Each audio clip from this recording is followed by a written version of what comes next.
Assalamualaikum warahmatullahi wabarakatuh. Salam warahmatullahi wabarakatuh. Selamat pagi, jumpa lagi dengan saya Nurul Fatimah, guru bahasa Inggris Mandua Polewali Mandar.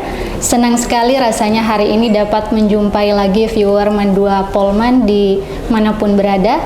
Dan tidak kalah senang hari ini karena di samping saya sudah hadir sosok luar biasa dan sangat membanggakan sekali beliau bisa hadir bersama kami di Mandua Polewali Mandar.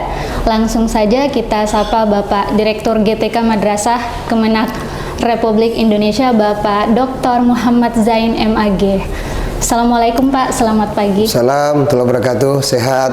Alhamdulillah. Alhamdulillah. Gimana Pak perjalanannya menuju Mandua Polman? Alhamdulillah, bagus, karena ini man yang berkembang dan selalu ada inovasi-inovasi dari guru-gurunya dan kepala madrasahnya. Iya, luar biasa. Pak, Bapak hari ini hadir di Mandua Polman sekaligus melihat pelaksanaan Computer Assisted Test yang dilaksanakan di Mandua Polman 1200 ASN di Kabupaten Polewali Mandar. Kemenak ini sedang melaksanakan tes, Pak. Nah, sebenarnya tes ini untuk apa, Pak? Ya, sebetulnya ini kebetulan saja saya lagi posisi di Sulawesi Barat dan alhamdulillah saya bisa menyaksikan langsung pelaksanaan tes atau CAT IPMB, yaitu Indeks Profesionalisme dan Moderasi Beragama bagi seluruh ASN Kementerian Agama. Dan saya lihat memang ada persoalan IT, sungguhnya secara kesiapan peserta luar biasa, peserta datang on time. Saya lihat mereka datang berduyun-duyun dan mereka mengikuti kegiatan CAT ini dengan sangat antusias, dengan enjoy, happy ya semua. Cuma berapa ada kendala teknis, umpamanya ada ruangan tertentu, ada 25 orang, ada 2 atau 1 orang yang belum bisa login, itu ada dinamika tersendiri. Ya, itu saya pikir itu menarik, tapi saya pikir nanti sesi 2 dan 3 dan 4 itu saya pikir lebih lancar lagi. Tetapi secara umum saya lihat guru-gurunya luar biasa, pegawai-pegawai kita ya yang jauh dari Jakarta antusiasme, dan sebetulnya ini adalah program khusus Kementerian Agama, prioritas nasional, dan moderasi beragama itu adalah masuk dalam RPJMN 2020-2025, dan memang Gus Menteri dan seluruh jajarannya termasuk saya sebagai Direktur GTK, beliau memang sangat concern untuk mengawal, bukan hanya mengawal, tapi ini sebagai program prioritas nasional. Dan intinya kegiatan ini kalau kita lihat dari pandangan Gus Menteri selama beliau sebagai Menteri Agama sudah jelas dan clear bahwa seluruh ASN Kementerian Agama harus betul-betul mengawal moderasi beragama ini. Jadi moderasi beragama, ya, semua ASN diharapkan memiliki paham keagamaan yang moderat. Ya, kira-kira kalau kita dalam konteks Islam, ya kita Islam rahmatan lil alamin, yang mengasihi semua dan alam semesta, alam raya dan seluruh makhluk Allah Subhanahu wa taala, tidak ke kiri dan tidak ke kanan. Kira-kira dalam konteks bahasa Al-Qur'an, ummatan wasatan. Ya, jadi itu saya kira penting. Dan yang kedua, ya selalu Gus Menteri berpesan kepada kita semua bahwa sejatinya kita semua ini memandang agama sebagai sumber inspirasi dan bukan aspirasi. Nah, jadi karena agama sebagai sumber inspirasi, agama apapun yang kita perlu adalah tentu agama mengandung ajakan kepada kebaikan dan menghormati harkat dan martabat kemanusiaan.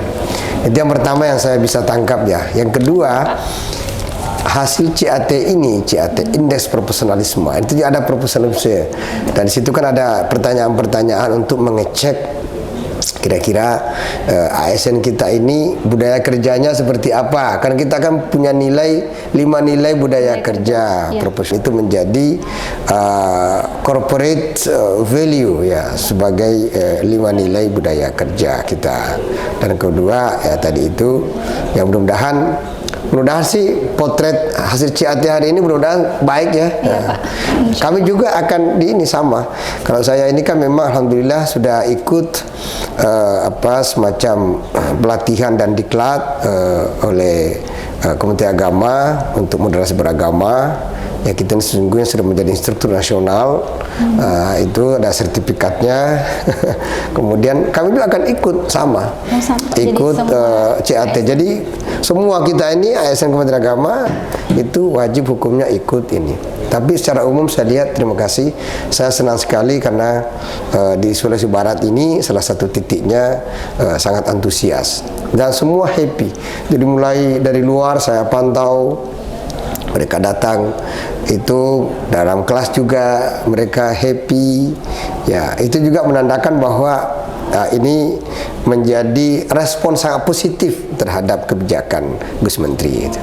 Kira-kira begitu respon saya. Ya, Pak. Jadi tadi saya tangkap sedikit tentang moderasi beragama yang sangat kita prioritaskan di Kementerian Agama. Pak, mungkin kita bisa memberikan contoh pada viewer Mandua Polman dari berbagai kalangan. Kan penonton kami ada dari bapak-bapak, ibu-ibu dan dan siswa madrasah itu sendiri, Pak. Mungkin bisa memberikan contoh penerapan moderasi beragama khususnya di madrasah. Ya, jadi kalau moderasi beragama itu kan sebetulnya ada 4 konsep itu. Pertama harus Pancasila ya, Pancasila sebagai landasan hukum kita dalam bernegara, berkonstitusi. Yang kedua Bhinneka Tunggal Ika. Ya, kehidupan kita ini Indonesia unity and diversity, kita berbeda-beda tetapi tetap satu. Dari sisi etnik, dari sisi agama, bahasa daerah kita banyak juga tuh. Ya, jadi pokoknya dalam satu kompleks ya tentu ada banyak orang di situ, ada banyak suku di situ, ada banyak agama, mungkin 1-2 yang berbeda agamanya. Ya, kita dalam hidup bertetangga, bermuamalah siapapun dia, yang penting dia sebagai warga bangsa, kita harus hormati martabatnya sebagai warga bangsa. Nah, jadi itu Bhinneka Tunggal Ika. Jadi dari sisi ini kita memang harus betul-betul hidup plural. Ya, plural itu berbeda-beda tetap satu. Yang ketiga itu NKRI. Jadi harus guru-guru kita, masyarakat kita, siswa dan siswi kita harus betul-betul diajarkan bahwa dari Sabang sampai Merauke, dari Pulau Nias sampai Pulau Rote itu adalah Indonesia. Itu dibingkai dalam seluruh pulau-pulaunya, tanah airnya, udaranya itu satu NKRI. Dan NKRI itu sudah harga mati. Tidak ada lagi pikiran-pikiran yang ini. Jangan ada pikiran yang kita harus melihat Indonesia ini sebuah keutuhan. Yang ketiga itu, yang keempat adalah Undang-Undang Dasar 45. Itu adalah dasar kita dalam berkonstitusi. Ya, itu inti yang saya mau sampaikan kepada teman-teman kita, siswa dan siswi kita. Makanya kita mulai, kalau saya direktur gurunya harus clear pemahaman keagamaannya itu. Itu satu. Kalau contoh yang paling mudah itu, sekarang kan ada ukhuwah Islamiyah, ada 3 teologi ukhuwah yang sering Gus Menteri sampaikan itu. Ada namanya ukhuwah Islamiyah, yaitu namanya menjaga persaudaraan antara sesama seagama Islam. Jadi ya beda mazhabnya, apakah Abu Hanifah, mazhab Malikiyah, Syafi'iyah, Hanabilah, Hambaliyah, itu adalah kita sama. Asalkan Allahnya sama, Nabinya sama, Qurannya sama, kemudian kiblatnya kalau sholat juga menghadap ke kiblat sama, ya itu adalah saudara kita. Ya, beda pilihan mazhab, pilihan partai politik itu tidak menjadi soal. Nah, itu namanya ukhuwah Islamiyah. Mengapa kita sangat penting dalam ukhuwah Islamiyah? Karena Indonesia ini menjadi mayoritas penduduk muslim terbesar dunia. ada di Indonesia. Makanya ukhuwah Islam ini betul-betul harus kita pelihara, kita rawat itu. Nah itu, jadi ada 207 juta ya umat Islam di Indonesia. Jadi Indonesia ini sedikit banyaknya itu dari sisi geopolitik dan global itu mempengaruhi dunia. Itu satu. Yang kedua, ukhuwah al-wataniyah. Itu tadi yang saya sampaikan. Ini Gus Menteri kan dalam banyak kesempatan beliau menyampaikan